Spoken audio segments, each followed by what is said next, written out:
Hello everyone. बच्चों, आज हम स्टार्ट करते हैं आपका माइक्रो इकोनॉमिक्स का थर्ड चैप्टर, क्योंकि हमने 2 चैप्टर्स आपके कंप्लीट कर लिए हैं माइक्रो इकोनॉमिक्स में, एंड कंज्यूमर्स इक्विलिब्रियम और उससे फर्स्ट चैप्टर जो आपका इंट्रोडक्शन पीपीसी सब जिसमें था। अब ये डिमांड करते हैं और आप बिल्कुल ध्यान से सुनेंगे मेरे साथ। जितना मैं करा रही हूँ आप उतना करेंगे, उसको समझेंगे तो आपको I don't think you will have any problem in your exams. तो प्लीज़ ध्यान से सुनें। अब first is what is demand. ठीक है, अब हम डिमांड की बात करें। ऑफ कोर्स आपको पता है डिमांड क्या होती है, मुझे आपको बताने की ज़रूरत नहीं है।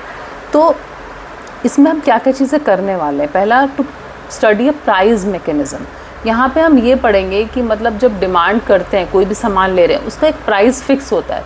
वो प्राइस फिक्स होता कैसे है? ऐसे थोड़ी कि अपने मन से किसी ने कुछ भी रख लिया प्राइस। ठीक है, तो उसका एक प्राइस का मैकेनिज़्म होता है। उसको समझने के लिए आपको और बहुत सारी चीज़ें हैं जो उससे पहले समझनी पड़ेंगी।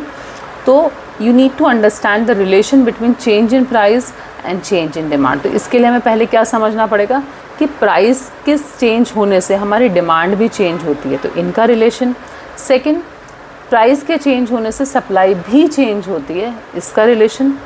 And for price determination, price कैसे फिक्स होते हैं उसके लिए हम क्या पढ़ेंगे, पूरा बढ़िया से डिमांड पढ़ेंगे डिटेल में, बढ़िया से सप्लाई पढ़ेंगे और फिर पढ़ेंगे प्राइस डिटर्मिनेशन। तो ये आपके मिला के टोटल 6-7 चैप्टर्स आपके इसमें इंक्लूड हो जाएंगे। मतलब ये पूरा का पूरा demand, supply and price determination, basically major micro economics का आपका पोर्शन विल बी कवर्ड। ठीक है, तो अभी क्योंकि हम सिर्फ डिमांड की बात कर रहे हैं तो हम डिमांड को पढ़ते हैं। ओके, डिमांड पढ़ने से पहले कुछ कॉन्सेप्ट्स हैं, बहुत बेसिक हैं, जो आपको पहले से पता होंगे, बट हम एक बार देख लेते हैं। जैसे पहला है गुड्स। जो सामान जो आप ख़रीदना चाहते हो वो 2 तरह के होते हैं। कुछ तो ऐसे गुड्स हैं जिनकी हमें रिक्वायरमेंट होती है, जो फ्री हैं, मतलब भगवान ने हमें भर भर के दिए हैं, जैसे जिनकी अनलिमिटेड सप्लाई है और आप उसके लिए कोई पैसा नहीं पे करते, like air, sunshine, sunlight basically. ठीक है, ये इस तरह की जो चीज़ें हैं। सेकंड जो होते हैं उनको बोलते हैं इकोनॉमिक गुड्स। ये तो फ्री गुड्स से पहले वाले, ये है इकोनॉमिक गुड। इकोनॉमिक मतलब होता है money, something which is related to money is called economic. तो जब भी आप कोई गुड्स एंड सर्विसेज को खरीदने के लिए यू पे money for it, that is called economic good. Clear?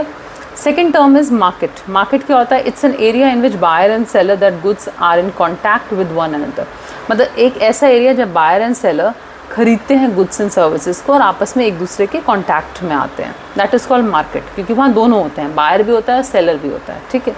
Price, किसी भी चीज़ की जो वैल्यू है जो आप पे करते हो किसी चीज़ को खरीदने के लिए, that is called price. And demand, जो भी क्वांटिटी आप खरीदना चाहते हो किसी भी चीज़ के लिए पर्टिकुलर प्राइस पे, कि भाई इसका इतना प्राइस है, अब आप कितनी क्वांटिटी खरीदोगे उसकी, that is the demand. Clear? ये टर्म्स बहुत सिंपल थी, मुझे बताने की ज़रूरत भी नहीं थी।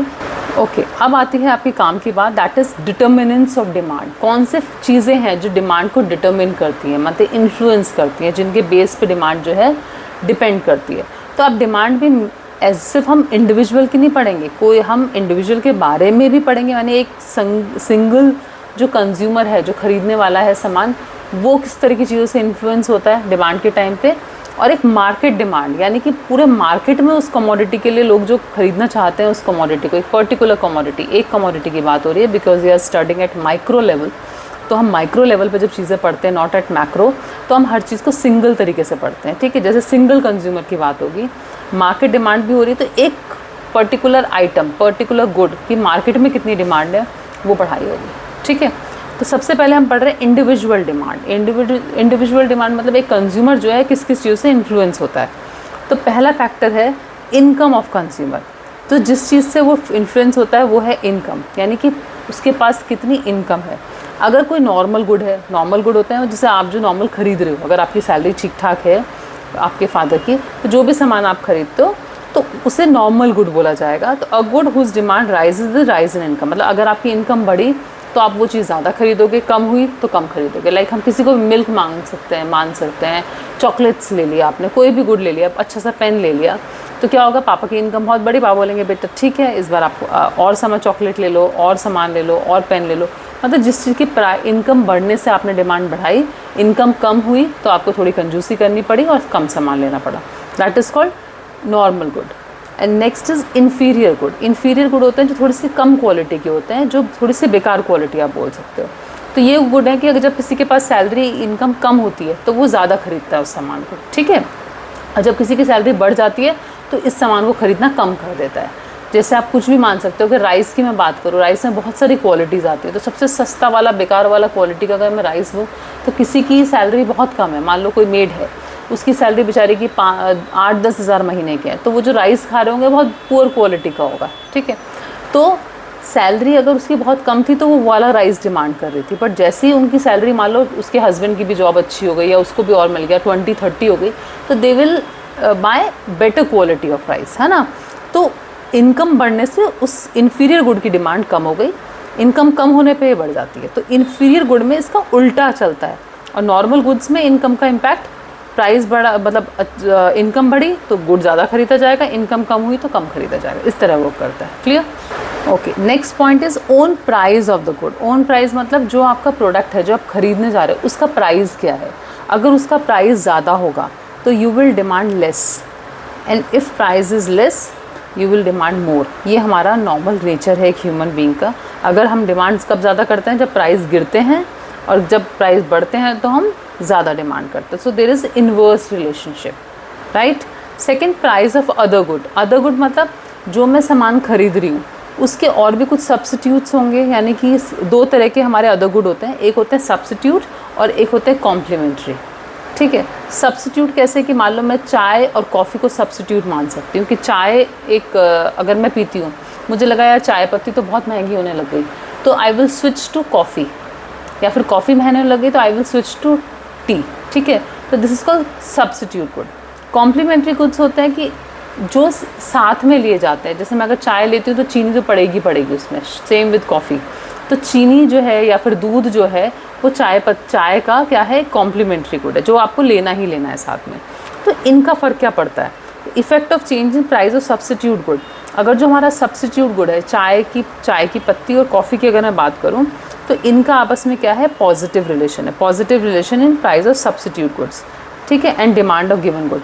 यानी आपका जो सब्सिट्यूट, मान लो कॉफ़ी में आपका जो टी पीते हो आप, टी के प्राइस में कोई चेंज नहीं आया, बट आपकी जो कॉफ़ी है वो बहुत महंगी हो गई, तो अब क्या होगा, टी की डिमांड बढ़ जाएगी। टी की डिमांड में कुछ फ़र्क नहीं आया था प्राइस में, बट बिकॉज कॉफ़ी के प्राइस बढ़ गए तो टी की डिमांड ऑटोमेटिकली बढ़ जाएगी, बिकॉज लोगों को कॉफ़ी महंगी लगने लग गई। तो टी के बिना प्राइस बढ़े भी, उसकी कम हुए भी, उसकी डिमांड बढ़ गई थी।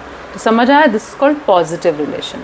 अब अगर मैं बात करती हूँ कॉम्प्लीमेंट्री गुड्स, अब बात करती हूँ complement, effect of change in price of complementary good. जैसे मैं टी और मिल्क मांगती हूँ, मान लो आपका टी के प्राइस उतने ही है, उसमें कोई चेंज नहीं आया, जो हमारा गुड जिसकी हम बात कर रहे हैं, बट मिल्क तो उसके साथ चाहिए, मिल्क के प्राइस आपके बढ़ गए, तो ऑटोमेटिकली मिल्क की जो डिमांड है वो कम हो जाएगी, सो टी की डिमांड भी कम हो जाएगी। तो आपने टी के प्राइस में कोई चेंज नहीं किया, but still because of the change in price of milk आपकी टी की डिमांड में इम्पैक्ट आया। तो देयर इज़ इनवर्स रिलेशनशिप, यानी कॉम्प्लीमेंट्री गुड के प्राइस बढ़े तो आपके गुड की डिमांड कम हो गई, राइट। आई होप आपको समझ में आ रहा है। थर्ड होते हैं अनरिलेटेड गुड, जिसमें कुछ इम्पैक्ट नहीं पड़ता, there is no relation between them. अगर मैं टी और पेट्रोल की बात करूँ तो किसी के प्राइस या किसी की डिमांड पे कुछ इम्पैक्ट नहीं आने वाला। क्लियर? नेक्स्ट आपका फोर्थ डिटर्मिनेंट है taste and preference of consumer. हर कंज्यूमर के, आपके, मेरे, हम सब के अपने अपने टेस्ट है, प्रेफरेंसेस हैं, फैशन का सेंस होती है सब में। तो when fashion changes, demand for old fashion goods decline very sharply, चाहे वो प्राइस उतना ही रहे उसका, and demand for the latest fashion rises very sharply, ठीक है। तो प्राइस चाहे बड़े हों या ना बड़े हों, बट फैशन के चेंज होने से आप डिमांड चेंज कर देते हैं। Next is expectation of change in price in future. अगर आपको लगता है कि फ्यूचर में प्राइस के चेंज होने के बहुत चांसेस है, प्राइस बढ़ने वाले हैं किसी गुड के, तो आप क्या करोगे, अभी भी चाहे ज़्यादा प्राइस है आप खरीद लोगे उसको, क्योंकि आपको डर है कि फ्यूचर में और बढ़ेंगे, राइट। अगर फ्यूचर में आपको लगेगा कम होने वाला है प्राइस, तो आप अभी के लिए अपनी डिमांड रोक दोगे कि आप सोचोगे यार कम तो होने वाला है, सस्ता होने वाला है, जैसे मोबाइल फ़ोन की सेल आने वाली है, आपको खरीदना भी था, तो but you will wait for next 15-20 days के, अरे 15 अगस्त पे चलो सेल आएगी तब खरीद लूँगा। तो expectation of change in price in future जो है वो भी एक मेजर डिटर्मिनेंट है आपका डिमांड के लिए। आई होप आपको इंडिविजुअल डिमांड का अच्छे से क्लियर हो गया। अभी हम मार्केट डिमांड पढ़ते हैं। अब बच्चों मैं अगर मार्केट डिमांड की बात करूँ, मार्केट डिमांड का मतलब होता है कि कोई भी एक प्रोडक्ट, उसकी पूरे मार्केट में जो डिमांड है, दैट इज़ कॉल्ड, उसको कौन कौन से फैक्टर्स इन्फ्लुएंस करते हैं।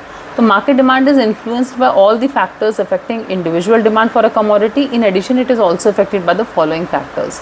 मीन्स जो हमने 5 अभी इंडिविजुअल डिमांड के पढ़े, वो तो आप मानोगे ही मानोगे मार्केट डिमांड के लिए, उनके साथ साथ यू हैव मोर 3 डिटर्मिनेंट्स, जो 3 मोर डिटर्मिनेंट्स जो अफेक्ट करते हैं मार्केट डिमांड को। पहला is composition and size of population, अगर ज़्यादा पॉपुलेशन होगी नेचुरल है, ज़्यादा मोर कंज्यूमर्स फॉर अ गुड, कोई सामान को खरीदने वाले ज़्यादा लोग हैं, किसी जगह कम पॉपुलेशन होगी तो कम खरीदने वाले लोग होंगे, ठीक है।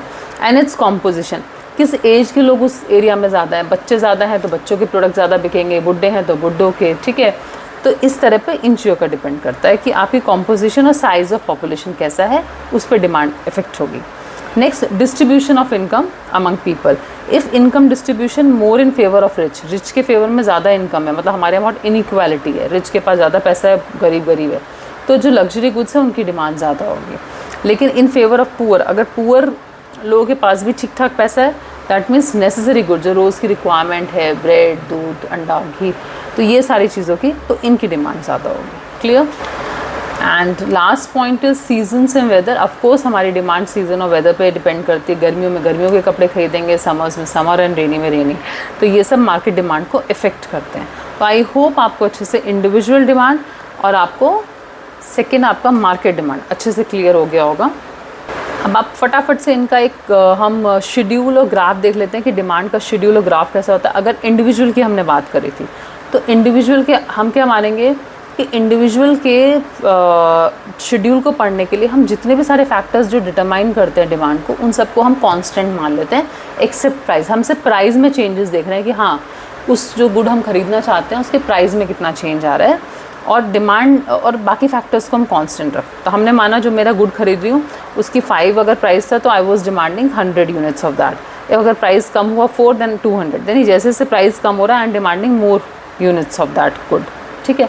तो ये क्या शो कर रहा है, there is inverse relationship between price and demand, मतलब प्राइस जैसे जैसे कम हो रहा है आपकी डिमांड बढ़ रही है। So this is called inverse relationship. Clear. And next is market की, अगर मैं देखूँ तो मार्केट में आप देखो प्राइस सेम वही है। मान लो 2 कस्टमर्स है मार्केट में, हम क्या करते हैं, कंज्यूमर्स जितने भी उस प्रोडक्ट को लेने वाले हैं, बट मैं सारे कंज्यूमर तो यहाँ नहीं दिखा सकती ना आपको, तो I am taking example of 2 consumers जिनकी डिमांड प्राइस से क्या इफेक्ट हो रही है। प्राइस 5 है तो ए ने 100 यूनिट खरीदी, बी ने 50, 4 हुआ तो इसने 200, इसने 100, मतलब दोनों ने प्राइस कम होते होते अपनी डिमांड बढ़ाई है, but the demand is different, ठीक है। तो मार्केट की डिमांड कितनी हुई, मार्केट की डिमांड हुई ए और बी की डिमांड को, if you will add up that this is market demand. Clear. तो market demand schedule for a good is basically the total of or sum of demand schedule of individual demand of good, ठीक है।